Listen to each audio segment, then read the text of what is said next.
legal representation in the case of James McCoy versus... Let me describe the amendment briefly, the reason for the amendment, and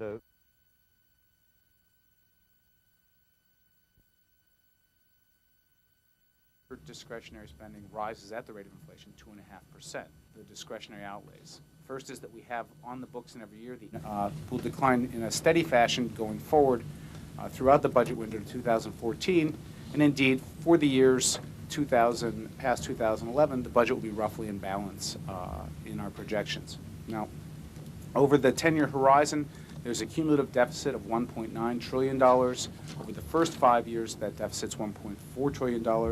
I'm not saying they're overpaid, they're just not spending any money. What'd you like, man?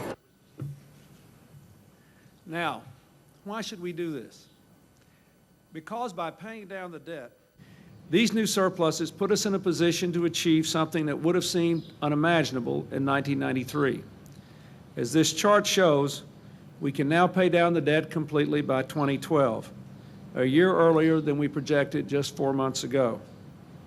Is living in an America that is $3.5 trillion in debt.